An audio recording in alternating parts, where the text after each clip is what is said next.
नमस्कार, ओम आराधना चैनल में आपका हार्दिक स्वागत है। आइए जानते हैं कब है अक्षय नवमी। अक्षय नवमी के दिन क्यों करते हैं आंवले के वृक्ष की पूजा। वीडियो शुरू करें इससे पहले आप सभी से हाथ जोड़कर निवेदन है, प्लीज चैनल को लाइक, शेयर और सब्सक्राइब करें। कार्तिक शुक्ल नवमी को अक्षय नवमी कहते हैं। इसे आंवला नवमी भी कहा जाता है। पुराणों के अनुसार त्रेता युग का आरंभ इसी दिन से हुआ था। इस दिन आंवले के वृक्ष की पूजा करने की मान्यता है। कार्तिक शुक्ल नवमी को अक्षय नवमी कहते हैं। इसे आंवला नवमी भी कहा जाता है। पुराणों के मतानुसार त्रेता युग का आरंभ इसी दिन से हुआ था।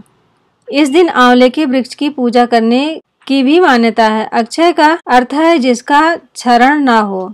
मान्यता है कि इस दिन किए गए कार्यों का फल अक्षय रहता है। मान्यता है कि इसी दिन श्री कृष्ण ने कंस के विरुद्ध मथुरा वृंदावन में घूमकर जनमत तैयार किया था। इसलिए अक्षय नवमी पर मथुरा वृंदावन की परिक्रमा करने का भी विधान है। अगले दिन दशमी को कृष्ण ने अत्याचारी कंस का वध कर दिया था। अतः यह पर्व सत्य की जीत का संदेश देता है। सत्य ही अक्षय है, सर्वदा सत्य का ही वर्ण करना चाहिए। अक्षय नवमी के संबंध में कथा है कि दक्षिण में स्थित विष्णुकांची राज्य के राजा जयसेन के इकलौते पुत्र का नाम मुकुंद देव था। एक बार राजकुमार मुकुंद देव जंगल में शिकार खेलने गए। तभी उनकी नजर व्यापारी कनकाधिप की पुत्री किशोरी के अतीव सौंदर्य पर पड़ी। वह उस पर मोहित हो गए। मुकुंद देव ने उससे विवाह करने की इच्छा प्रकट की। इस पर किशोरी ने कहा कि मेरे भाग्य में पति का सुख लिखा ही नहीं है। राज ज्योतिषी ने कहा कि मेरे विवाह मंडप में बिजली गिरने से मेरे वर की तत्काल मृत्यु हो जाएगी।